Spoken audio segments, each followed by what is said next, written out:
night, in a quiet little town, nestled among rolling hills and sleepy rivers, the stars seemed to wink a little brighter every night. And in this town, there lived a boy named Benny. Benny was different from the other kids. While they were tucked into their beds, dreaming of pirates and princesses, Benny was wide awake. His favorite thing to do was sit by his big bedroom window, which faced the vast dark sky, and talk. He had a special friend he spoke to every single night, without fail.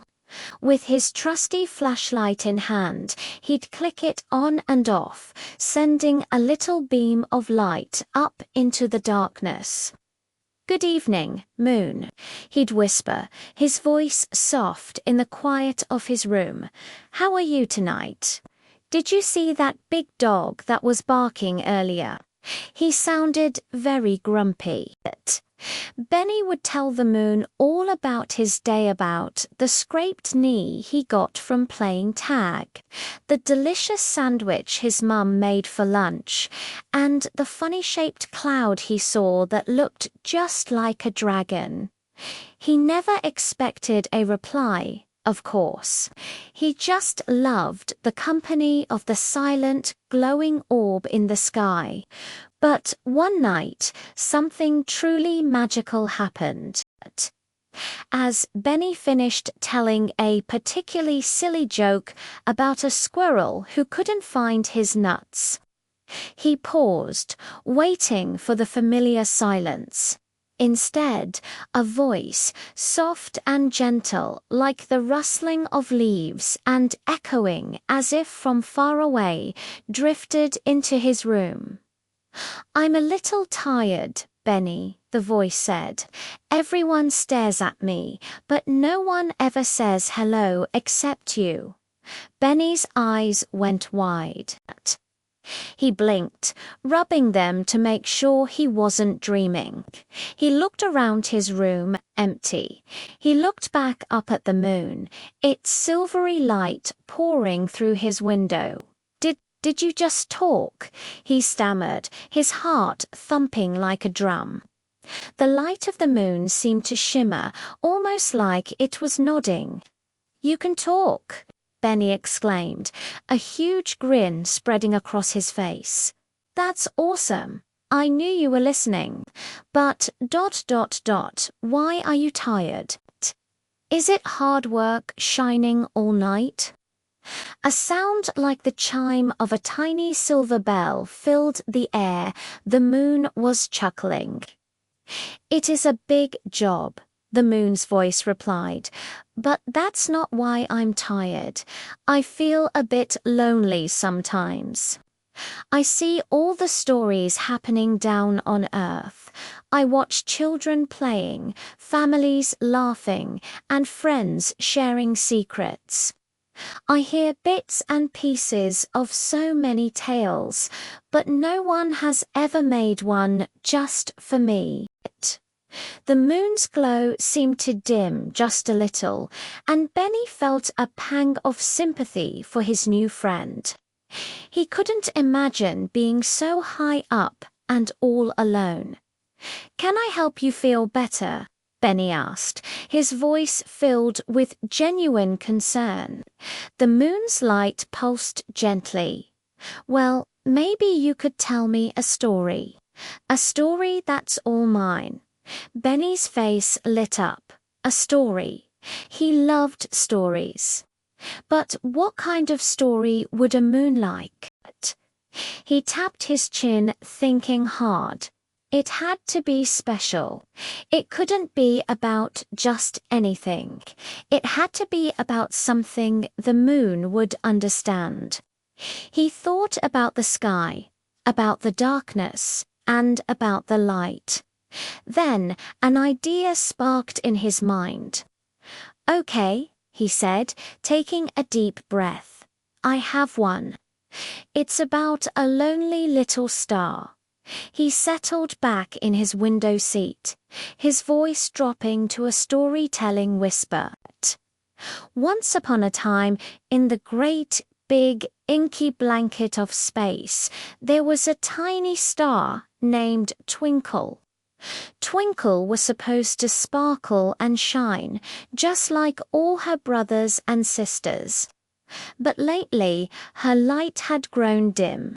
She felt lost in the vastness of it all, believing her little light didn't make any difference. As Benny spoke, he noticed something incredible. The moon, which had been a soft, pale white, began to glow brighter. A warm, golden light started to radiate from its surface, bathing Benny's room in a gentle, magical luminescence. Encouraged, Benny continued his tale. Twinkle would watch the other stars dance and shimmer, forming beautiful constellations. But she just stayed in her corner, feeling smaller and smaller. One night, a kind old moon drifted by. The moon had a wise and friendly face, and his light was calm and reassuring. Benny looked up at the real moon, which now seemed to be listening with its whole being. The moon saw the sad little star and floated closer. "Why is your light so faint, little one?" the moon asked in a voice like cosmic winds. Twinkle confessed that she felt insignificant. "There are so many of us," she chirped sadly. "No one would even notice if my light went out." The moon smiled, a knowing crater-filled smile. "Every single star has its own special sparkle," the moon explained. "Without your light, the night sky would be a little less beautiful. Your sparkle is part of the grand cosmic dance." Outside Benny's window, a wondrous thing was happening. The other stars in the sky seemed to be listening. They began to pulse and twinkle in a gentle rhythm, as if dancing to the melody of Benny's words. The whole night sky was alive with light and movement, all centered around the story being told from a little boy's window. Benny felt like a conductor of a celestial orchestra. He went on with his story, describing how the moon encouraged the little star to find her inner fire. The moon told Twinkle to think about all the things that made her happy, the comets that streaked past like celestial fireworks, the swirling colors of distant nebulas, and the quiet joy of simply being a part of the universe. As Twinkle thought about these things, she felt a warmth growing inside her. A little flicker started in her core, and then it grew into a steady, brilliant shine. She realized the moon was right. Her light was unique, and it mattered. Benny brought his story to a gentle close, and so the lonely little star found her sparkle again, all thanks to her new friend, the kind and wise moon. From that night on, she shone more brightly than ever before, her light a beacon of happiness in the dark sky, always winking a special thank you to the moon who helped her see her own worth. When Benny finished, the room was silent for a moment, filled with the impossibly bright yet soft glow of the moon. The moon looked bigger and rounder than he had ever seen it, and it wore a giant smiling crescent. "Thank you, Benny," the moon's voice echoed, full of warmth and happiness. "That was the most beautiful story I have ever heard. It was a story just for me." Benny felt a warmth spread through his own chest, a happiness that matched the moon's brilliant glow.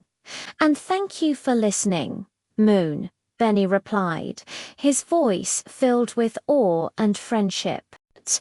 I'll tell you a new one every night. I promise. The moon seemed to wink, a slow, gentle pulse of light, and Benny knew from that night on that he and the moon were the best of friends, sharing stories across the sea of stars. Every night became a new adventure, a new tale whispered from a small window on Earth to a grateful friend in the sky. Thanks for watching, and remember to look up and say hello to the moon. You never know who might be listening.